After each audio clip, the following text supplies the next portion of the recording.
Okay, now I'm back to do the walking tour for you guys. There is the parking lot area that I mentioned when I was driving by. Guests would walk down here, and they would come across to the main entrance. That building is actually our offices. And they would walk up here. We do have somebody that would stand right up here at the circle to greet them. And with the flow coming down from the parking lot, it just seems generally people know to come in this direction. So you could have a check-in area outside if you would like. We also have room in both of the houses where you could do that as well. So out here on the lawn, this is where we do ceremonies when we have weddings, but when we have special events and cocktail parties, we can put high top tables out there. We can put low tables with some seating if you would like. And you have great views of the gardens and the playhouses, which I mentioned before.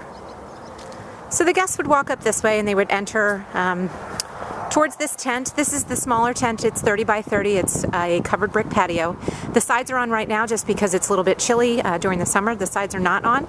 So you just have the tent itself. Usually the sun hits in this direction at about 5 o'clock, so it's a great spot to have the coverage so that you don't have anyone right in the sun. So when you come inside, this is the tented area. Again, it is a brick patio. We do have lighting up in this tent. We have a beautiful crystal chandelier that hangs in the center, as well as some lighting that goes down the sides. How the layout usually works here is for food purposes. You could have stationary hors d'oeuvres in here if you'd like. Those tables that you see across from me, those are the ones we just broke down from the wedding, and that's where we usually place our bar. So guests would be outside here. And I'll take you in through the houses quickly so you could see the locations for tables. The first house here is called the 1769 house because it was built in 1769. So as we enter this house, we have the main area, the main dining room, which is a great greeting area. If you were going to have a sign-in area, you could also do it here as well. There is a restroom on this floor here. And then this would be one of the rooms I was thinking of where you could put some seating if you'd like. We do have lots of round tables on site as well as the high tops. We do have another room in here as well that already has a table in it. We use that for meetings, but the day before, if you guys have things you needed to drop off to get ready, you're welcome to store them in there. So then you come back through the foyer, and I'll take you into the kitchen that is in this house. This was redone about 8 years ago for a fundraiser for the Lancaster General Hospital. It's a very cool kitchen, nice showcase. What often happens in here is people hang out like they do in most islands and kitchens in most people's homes. We do have 2 doors in here that head one out to the covered patio, so there's 2 points of access in this house. And then there's another one that heads out to the back side where we have waterfalls and gardens, and I'll walk around there so you can see that as well. So I'll walk out this back door. And again, this will take you back out to the covered patio. So there really is a great flow for the guests. They're not going to feel like they're separate if they're in one house and then walk over to the other house. So the second house here is called the 1720 house because it was built in 1720. So here's the entrance to the house itself. You can see that there's a great bar straight ahead. This was a stagecoach stop years ago. Sometimes groups will use it for bar service, or it's also great for just people to stand there for conversation, or if you have any information you need to put out. I should mention there is also a restroom on this floor. Powder room down here. We have 6 bathrooms between the 2 houses, so there would not be a shortage of bathrooms. So when you come back through the bar, there's a great living area room in here, very comfortable seating. We have a couch and some chairs, neat fireplace, and the windows that look out onto the rose garden, and then straight ahead would be where the covered patio is. So here are the other 2 rooms that I was thinking of that you could use for any sort of seating you would like. There are 6 high tops we have on site. They are adjustable, so you could have some for high and some that we could put chairs around. They're great to seat about 4 people, which I think we discussed yesterday when we were on the phone. This room also looks outside to the rose garden. Okay, and then there's another room over here we call the Swan Room. The lighting's a little bit darker just from the camera, but this room we leave pretty open so that you can put whatever you would like in here. It would be a great place for some stationary food, as well as for us to put seating. I'm just going to back up a little bit so you can see, hopefully, more of it. We can fit about 4 to 5 round tables in here, so we could probably put close to 20 guests. Okay? I am going to now walk back out to the patio, and I'll walk you around to the back to the reception tent. I know you weren't sure if you were going to need that, if that was going to be too big for your group, but I think that you should see it at least. Pardon the white door. So there is an access door between both of these houses.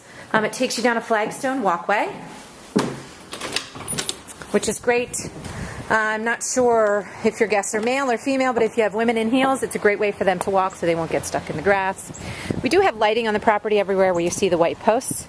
We actually will put them on before you arrive so that everyone can see where they are, and I'm sure you can see how beautiful it is out here. We have gardens. We have our landscapers actually on site. His office is here. He spends a lot of time with us. So this is the back porch off the kitchen. I think I mentioned that there were 2 doors. And then I will show you where the waterfalls are. Guests will roam around here. It's a nice, serene, peaceful setting. I don't know if you can hear it, if it's picking up on the video or not. The house over here is actually called the Still House.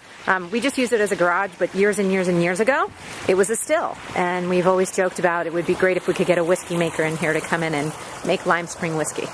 We do have the liquor license covers the entire property, so guests are able to have a beverage inside and outside. I know that every state does it differently. For us, we're able to cover the entire area. We are a non-smoking facility, but we do have a designated smoking area. Right in front of me, we have a couple different ones of these tables with the red umbrella. Sometimes we'll set up a cigar location if people are interested. Great view of the pond. Okay, now let me walk you back to the tent.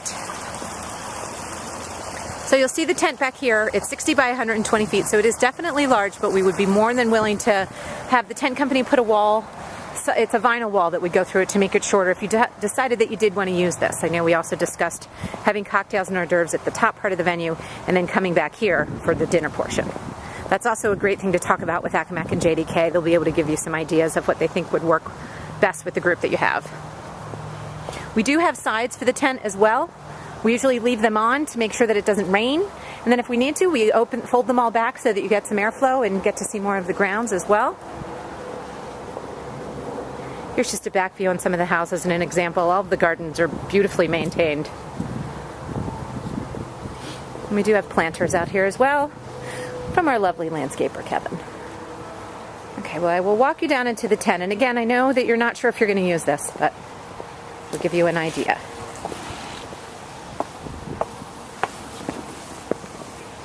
So here is the tent. We do have these tables on site. We have 20 of them. You should probably only need a few if you wanted to have larger seating available if possible. We do have lighting all inside the perimeter, as well as chandeliers that hang in the center. It goes all the way over here. Caterers are able to bring their vehicles down on the other side of this wall. There's a gravel driveway, and they park their vehicles behind this catering tent, so if they would need to use it down here, your guests wouldn't see it, but would give them a work spot.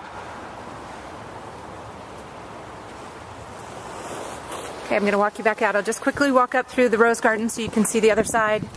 And then see if I can get this uploaded to you guys. I hope this is helpful to give you an idea of what it looks like. I know you were talking about the possibility if you think it would work, you'd come in for a visit. That would be great. Then we can actually walk through the individual space.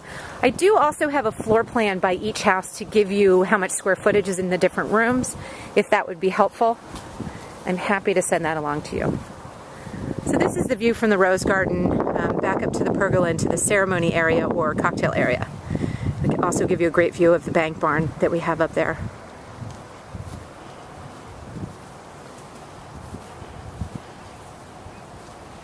Well, I think that is basically it. Please let me know if you guys have any questions or any concerns or any ideas that you have, and we can see what could work. And I will talk with you soon. Thanks so much.